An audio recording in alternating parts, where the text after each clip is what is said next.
Good afternoon. My name is Benny Fagan, and this is my training and informative presentation for COM 3325 Advanced Professional Speaking. We are recording this at the University of Houston Sugar Land campus. I'd like to thank everyone for coming and listening. Today I want to talk about training and informing concerning learning objectives. So everyone has a couple of handouts that we'll be referring to in the presentation. As I complete my class, I hope to provide training and development services for different clients, and this is something that occasionally I hope to be able to train and provide instruction on. So that topic today is the importance of learning objectives for training and development. I want to talk about why learning objectives are important. It's because they identify what the student should know or be able to do at the end of the training. And in your handout, you'll see a blank space there, and you'll want to write in the words know or be able to do, because I'm going to ask you about those at the end of the presentation.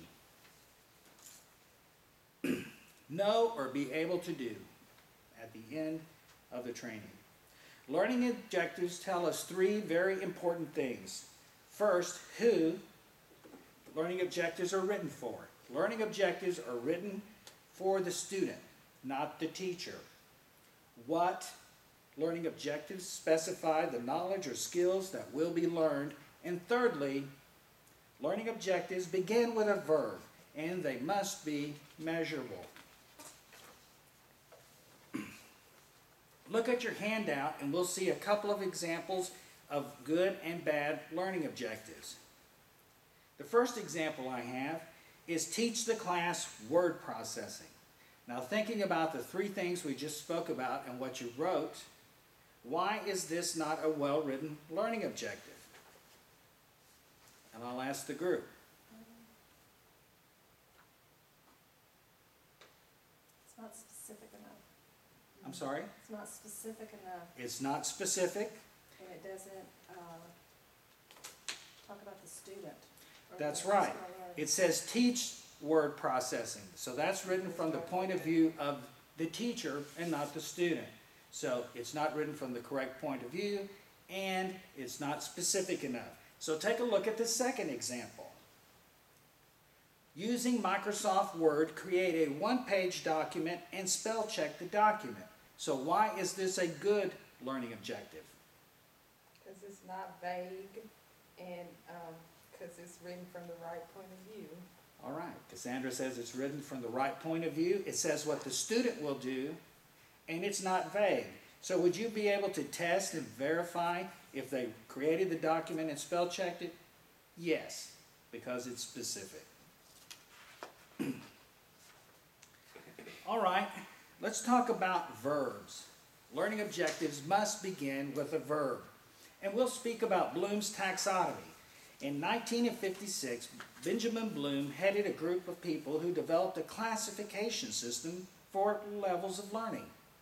A taxonomy is a name for a formal group of principles, and it's referred to as Bloom's taxonomy. Bloom's system identified three learning domains: the cognitive, the psychomotor, and the affective domains.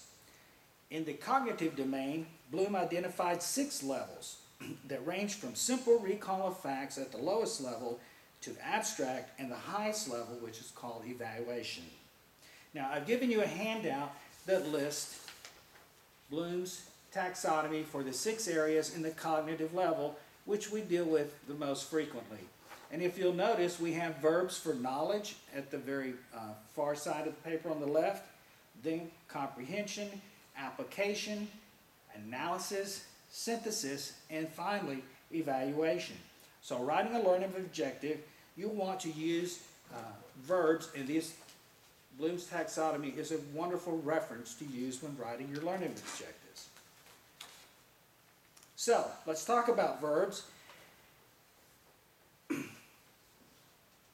And by doing that, let's review and discuss the learning objective from the syllabus for this class, COM 3325, Advanced Professional Speaking.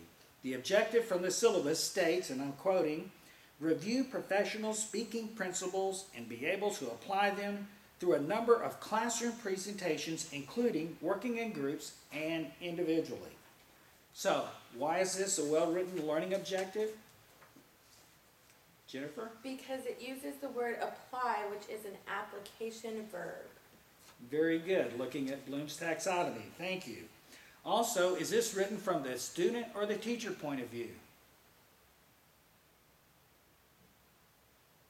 Student point of view. Student point of view, correct. And it's specific and measurable. So our teacher did a good job. Now let's talk about word stems. Learning objectives begin with a sentence stem or word stem, even though the sentence stem does not always have to be written. For example, when you're writing a learning objective, it's helpful, instead of beginning with the verb, to say the student will, or the learner will, or the employee will, the trainee will, and then you would include your verb. We could fill in any of the examples from before. For example, we could start with the sentence stem, the student will, then the syllabus objective says review, which is the verb, and then it has the specifics. Classroom presentations, working in groups individually. All right, to finish, we're going to write a learning objective using the steps and the processes we've talked about so far. So on your handout, you have a place with some blanks, and we're going to complete the following. Using sentence stems that we've talked about, verbs from Bloom's taxonomy, and the guidelines we've mentioned, we're going to write a learning objective for our training and informative speech presentations today. Okay, our sentence stem could be what? What would be a sentence stem? The student will. The student will. That's a good one. Okay, how about a verb? Utilize. Present. That's another one. Let's use present. Okay? The student will present. And what are we doing? A training and informative speech for a live audience. So would that be a good learning objective? The student will present a training, informative speech for a live audience. Yes. It has a sentence stem.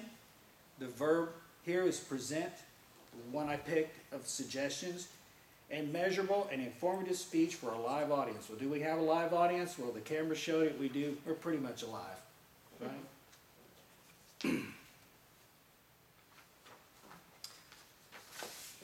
All right, now you are able to write learning objectives.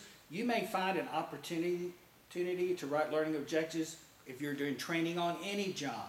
I've worked with people who are engineers, not just teachers, or others that have to do some type of training and they need to write learning objectives. Writing your objectives are very important. Why? Because it helps you identify the type of training you need to do. It helps you to be specific so you can measure the progress and success of the learner. So what questions do you have? You're equipped to go out and write learning objectives. What questions do you have before we wrap up?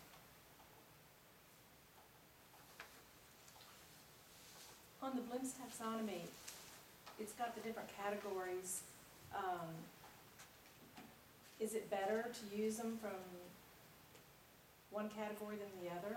Okay, good question about the cognitive domain and the 6 categories. Which ones are better? Well, remember what we said earlier, that they start with a very basic recalling facts on the left-hand side of the paper and move to the more complicated or difficult ones to the evaluation column on the right. So the more difficult or the further right you can use learning objectives, the more information that the student is learning, the better.